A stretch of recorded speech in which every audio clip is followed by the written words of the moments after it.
아이고 어려. 혹시 지금 침대에 누워 계신가요? 아프니까 쉬어야지. 움직이면 다쳐 라고 생각을 하면서 침대에 누워있진 않으신가요? 죄송하지만 지금 여러분들은 회복하고 있는 게 아닙니다. 바로 여러분들의 세계가 좁아지고 있는 겁니다. 그리고 이 좁아진 세계는 언젠가는 여러분들의 그 허리도 조여올 수 있습니다. 병원에 가면 우리 뭐를 하죠? 바로 기계에 들어갑니다. 엑스레이 찍고 MRI 찍죠. 그리고 의사 선생님이 이렇게 이야기를 합니다. 뼈는 큰 문제는 없는데 디스크가 있긴 한데 심각한 정도는 아닌데, 이렇게 이야기를 합니다. 환자 입장에서는 정말 답답하죠. 난 아파 죽겠는데 기계에서는 멀쩡하대요. 도대체 왜 이런 일이 생기는 걸까요? 내가 꾀병을 부리는 걸까요? 아닙니다. 이거는 지금까지 이 주류 학문들이 너무 환원주의적으로만 봤기 때문이에요. 자, 환원주의가 뭐냐? 인간을 자동차처럼 보는 겁니다. 자동차처럼 부품을 고치면 안 아파야지 라고 생각하는 그런 관점이에요. 그래서 과거에는 통증의 원인을 이 고장난 부품으로 보고 이 고장난 부품을 계속 고치려고 했었어요.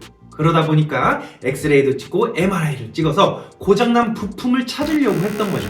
근데 이것은 일반적인 생각이기도 해요. 허리가 아프면 허리 어디가 안 좋은가? 여기가 조금 염증이 있나? 이런 생각들 다들 하시잖아요. 하지만 충격적인 사실 하나 알려드릴까요? 만성 통증의 대부분은 원인을 특정할 수 없는 비특이적 요통이라는 것을요. 애초에 고장날 부품이 없는데 고장난 부품을 찾고 계셨던 겁니다. 만성 통증의 대부분의 원인은 이 부품 때문이 아닙니다. 여러분이 이 세상을 경험하고 그리고 이 세상과 상호작용하는 그 방식이 고장나 있는 거죠. 쉽게 말해 만성 통증은 내가 고장난 자동차가 아니라 내가 움직임과의 신뢰 관계가 깨진 상태라는 거죠. 이 관계의 문제를 제대로 보지 못하면 여러분들은 백날 MRI를 찍어도 원인을 알 수 없는 그 원인 모르는 환자로 남아있을 수밖에 없어요. 자, 앞서 말한 깨진 관계에 대해서 과학적으로 설명해주는 그 개념이 2021년도에 나온 이 논문에서 이야기한 어포던스입니다. 어포던스라는 개념은 이제 심리학자인 깁슨이 만들었고, 그리고 운동 제어 분야에서 움직임을 설명하는 데 사용되는 단어이기도 한데요. 쉽게 말해서 환경이 나에게 준 움직임의 기회 또는 움직임의 가능성, 더 쉽게 말씀드려서 내 행동 메뉴판이라고 생각해 주시면 좋을 것 같아요. 우리가 건강할 때 이 메뉴판은 아주 풍성합니다. 이렇게도 움직일 수 있고 저렇게도 움직일 수도 있고, 의자는 편히 쉴 수 있는 곳이고 계단은 올라가는 곳이죠. 단순히 몸을 움직이는 게 아니라 내가 감정을 느끼고 미래를 계획하는 모든 행동들이 이 메뉴판 안에 존재하는 겁니다. 그런데 통증이 찾아오면 이 메뉴판이 바뀌어버립니다. 급성 통증과 만성 통증은 좀 다른데요. 자, 이렇게 생각을 해볼까요? 허리를 삐끗했다고 칩시다. 그때의 의자는 여전히 쉴 곳입니다. 다만 허리를 삐끗했으니까 조심해야지 정도로 이제 이 메뉴판이 살짝 수정될 뿐이죠. 하지만 만성 통증은 다릅니다. 통증이 여러분들의 삶에 깊숙이 침투해서 이 메뉴판들을 모두 다 하나하나씩 뜯어 고치는 그런 과정인 거예요. 자, 어떻게 바뀌냐고요? 총 4가지 차원에서 설명해 드릴 수 있는데요. 첫째, 가치가 바뀝니다. 건강할 때는 앉아서 편하게 쉬었던 이 의자가 허리가 아프고 나니까 이 허리가 끊어지는 곳으로 대상의 어떤 그런 가치가 바뀌는 거죠. 둘째, 예전에는 눈에 띄지도 않았던 이 미세한 그런 문턱 같은 게 엄청나게 현저하게 내 눈에 띄기 시작합니다. 그리고 긍정적인 행동의 기회는 사라지고 부정적인 경고만 계속 눈에 띄는 거죠. 세 번째, 내 몸이, 내 허리가 또는 내 손목이 내 몸 같지 않고 이 신체 분절에서 소외감을 느낍니다. 내 몸이 내 몸 같지 않다는 거죠. 네 번째, 시간적 지평이 닫힙니다. 내일은 낫겠지, 우리 낫고 나서 어떤 여행을 갈까, 낫고 나서 어떤 스포츠를 할까 라는 식으로 장기적인 계획을 하지 못하고 지금 내 통증, 지금 이 순간, 그래서 막 스트레스 받고 지금 이 포인트에 계속해서 이 시간적 지평이 닫혀지는 그러한 현상이 발생됩니다.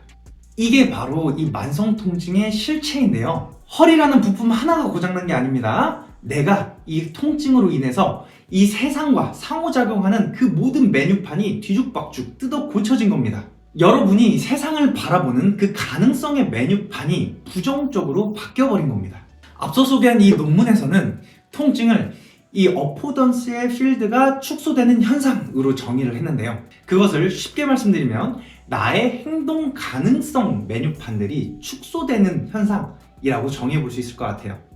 처음에 통증이 발생하면 무거운 거 들기라는 메뉴판만 이제 사라지게 되는데, 계속해서 만성적으로 통증이 계속되면 직장에서 활기차게 일하기, 주말에 밖에 나가서 놀기, 심지어 종교 활동과 같은 이런 삶의 메뉴판들이 점점 축소되는 거죠.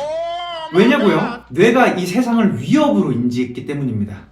통증이 만성화가 되면 우리 뇌에 이 동기부여 시스템이 고장나서 별로 위험하지 않은 그런 자극에도 위험해, 피해 라고 신호를 보내는 거죠.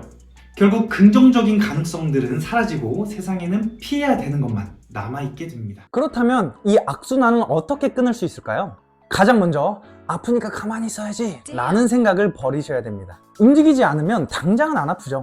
당장은 안 아프니까 이득인 것처럼 느껴집니다. 하지만 장기적으로는 이게 독이 되는 거예요. 여러분의 뇌가 안 움직이니까 안 아프네 라고 잘못 강화학습이 일어나는 겁니다. 이 악순환을 끊을 방법은 단 한 가지입니다.